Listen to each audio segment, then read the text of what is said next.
Nice to see you. Hi, good to see you. Awesome work in this. Thank you so much. How creepy is it that a middle-aged guy like me found myself leaning into this movie, weeping openly? Listen, you would be surprised.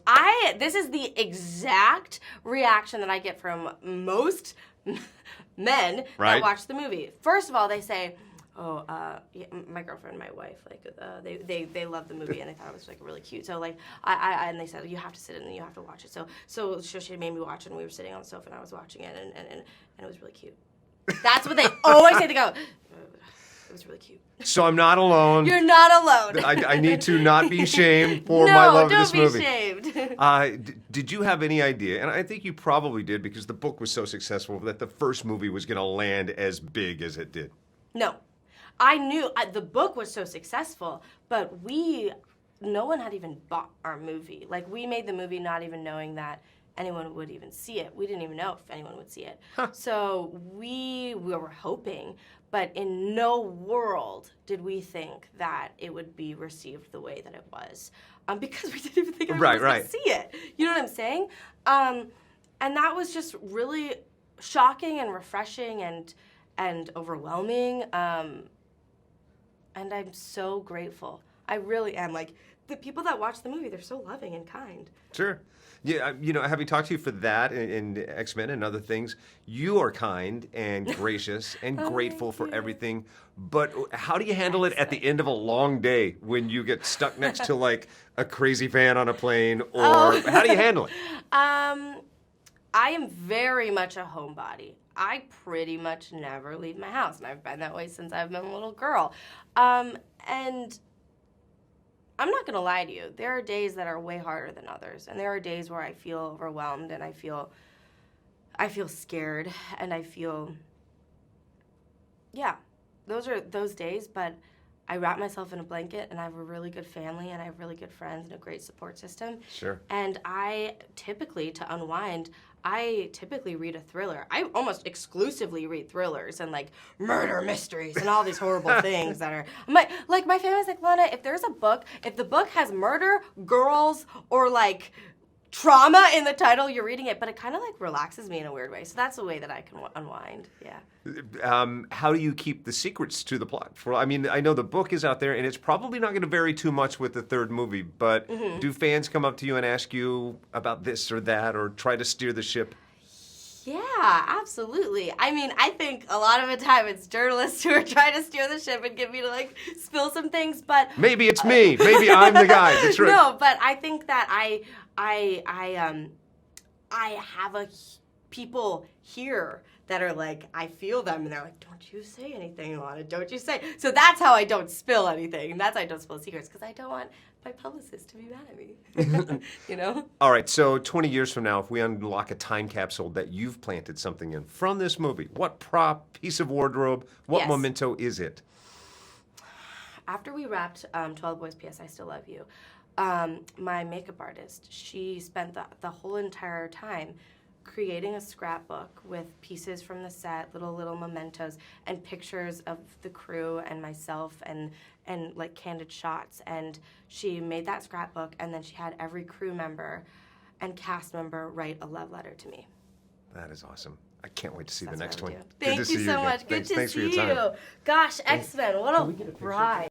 Nice work in this. Thank you. It feels weird and awkward that a middle-aged dude like me would sink into this movie and love it so much. At one point, I felt myself getting a little weepy and emotional. I said, "You're a grown-ass man. What's wrong with you?" Hey, we're allowed to cry too, right? Come on. It takes me back to, the John Hughes movies, like Pretty in Pink and stuff like that I grew up with. Super stylized.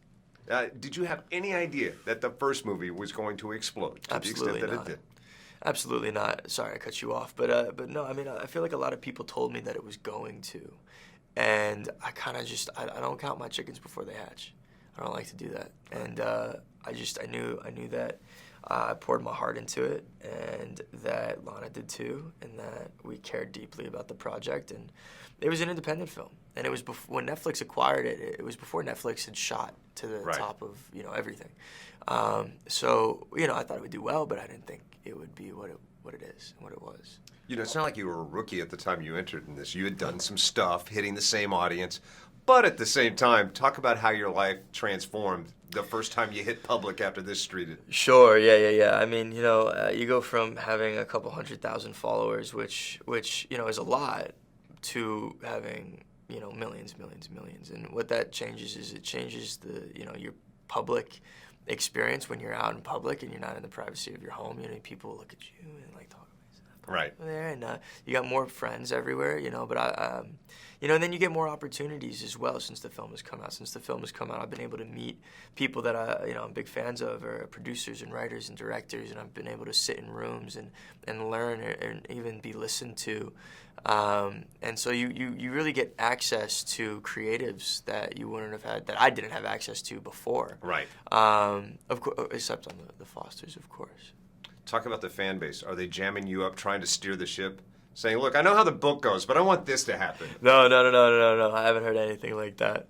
I think everybody wants us to be as true to the book as they can be. Sure. Yeah, that's what they would prefer. A great actor. Laurence Olivier once said Yes. that every character that he's ever played is forever a part of him, and forever he is a part of that character. Love it. So this guy, how Yeah. much of him is you? A Like, lot. what do you relate to? We got a lot. We got a lot, man. I think how he is in relationships is very similar to how I am in relationships as well.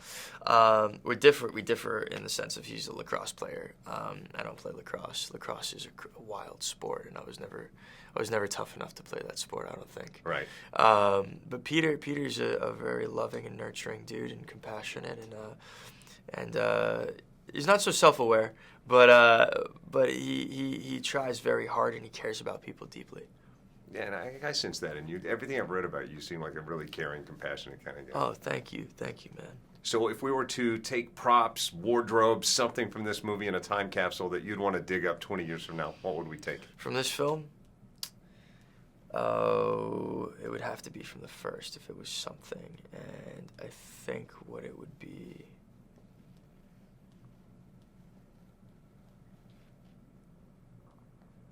His letter, his letter from Lana, from Lara Jean, is a good one. And what was the gift? I'm struggling to remember the first one.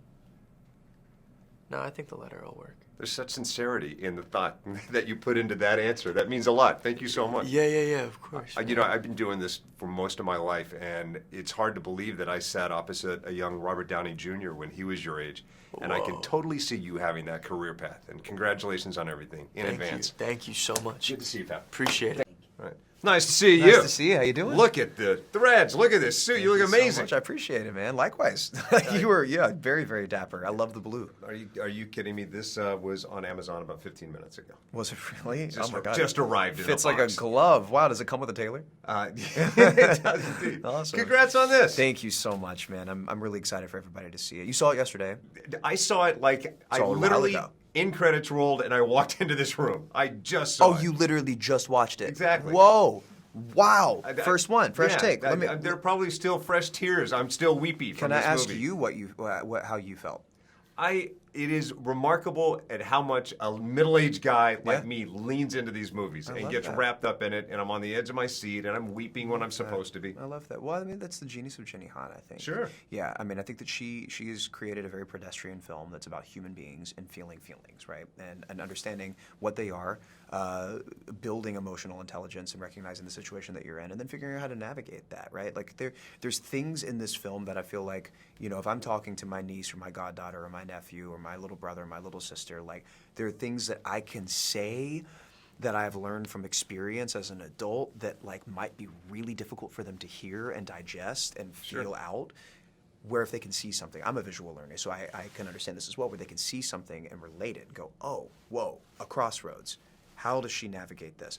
Michael Fiumignari, as the director and the DP, invites the audience in and makes them feel like they are a part, not only like riding the wave with Lara Jean during this thing, but feels like they're in the room with her and feels invited to be. And that to me is like, I think the genius of Michael and Jenny in this collaboration is a really, really beautiful thing. Yeah, no kidding. You know, because you're a young actor, but at the same time, you don't want to be involved in projects that are bubblegum and superficious. No. And people less passionate or caring could have easily made a more disposable movie, but this thing is going to be viewed for generations. It's so good. 1,000%. I mean, I've been doing this for 16 years now, and pretty much from my second or third year of doing this, I was like, I only want to do things that I really, really want to do. Sure. Bubblegum can be really, really great if it's supposed to be. I did Teen Beach Movie 1 and 2 for Disney Channel like 9 years ago.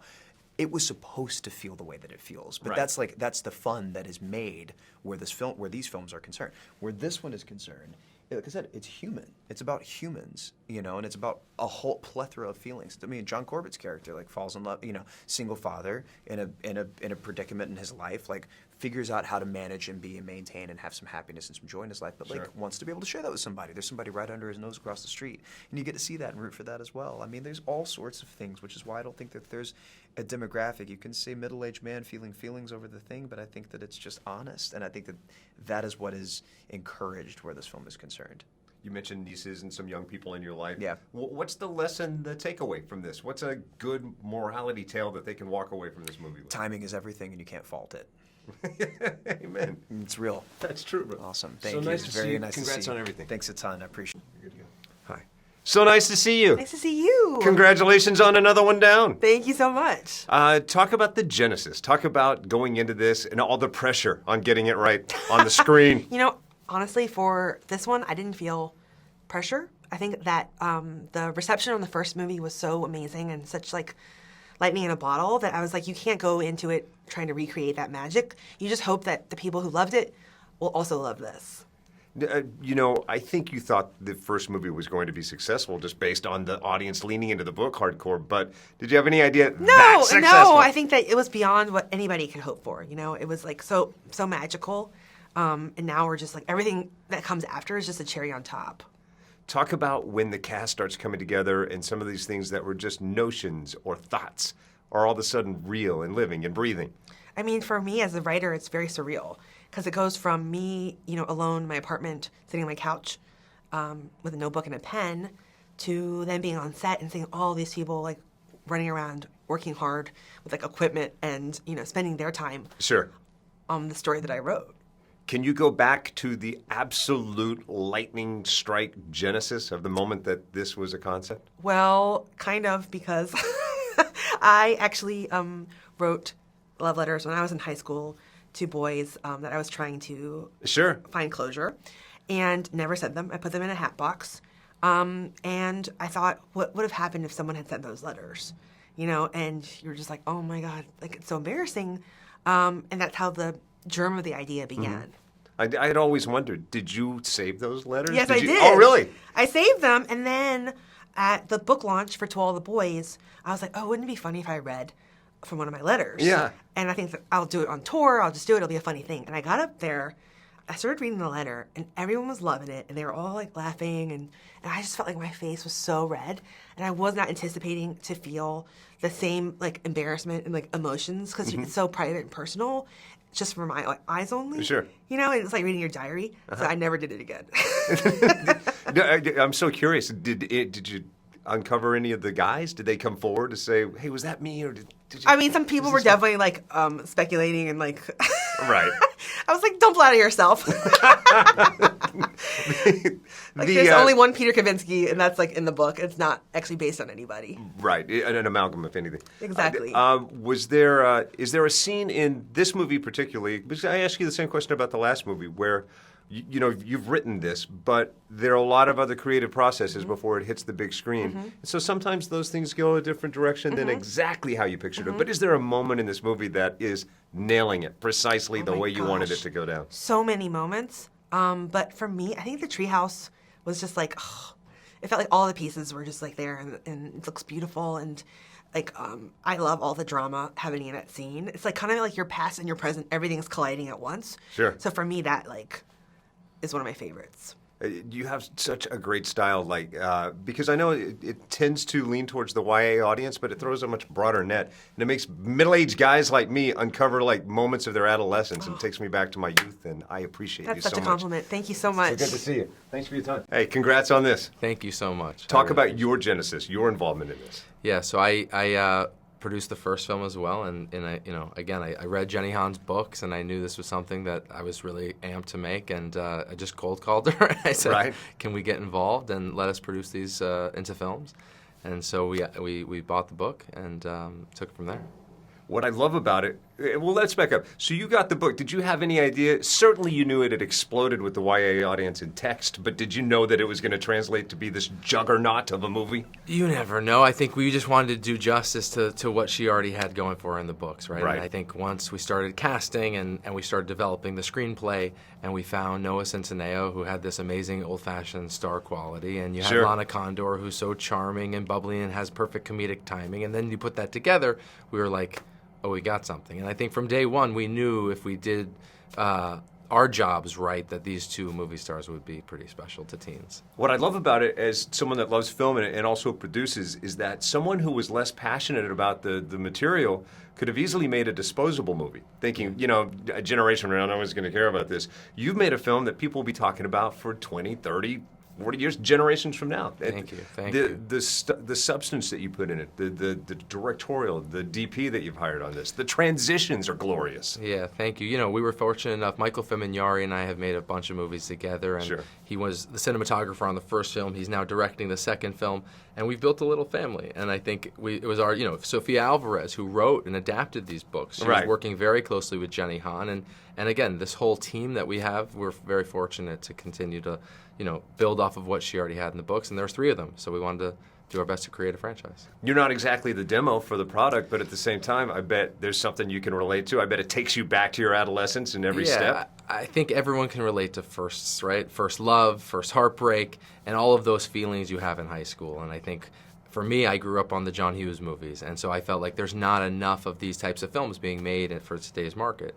And now with partners like Netflix, you can put them out. They go global. There's the viral buzz that happens, and I Sure. think again, if we do our job right and make a good movie, we've got great partners who can actually help us get it out to the rest of the world. Let's talk about the distribution of this. When you were a kid, you probably, if you had dreams of being a filmmaker at that time, it's all about splashing it on the big screen. But Yeah. talk about what it means to splash it on screens of any size, anywhere, Yeah. available anytime. I think it's about telling the right story, and if that story resonates, and in this particular one, right, everyone relates to firsts, and we were able to now take the romantic comedy space has died. Well, it didn't die. Everyone loves stories about love. Right, We just right. needed new ways to tell it. And I think for Laura Jean, and to go into her head and the anxiety she feels, and this Korean-American family, it felt like a very traditional, cozy way, but a new, fresh way of telling a rom-com for teenagers. And Sure. so I think that resonates. Ron Howard said one time, every movie you make as a filmmaker for the rest of your life will find some way to break your heart. But at the same time, when you dust it off, you'll also find something that you fall in love with. Yeah. What's the moment that you'll always fall in love with this movie that crystallizes it for you? I think it's when you first see the chemistry happen, when they start to sign that letter for Laura Jean and Peter in the first film. I think it was just something beautiful for these 2 adolescent kids trying to figure it out and navigate each other. It was just a pretty charming moment. Yeah, it all works. Can't wait to see what you do next. Thank you so Thanks for your much. time, man. Appreciate Thank you, it. thank you. Thanks.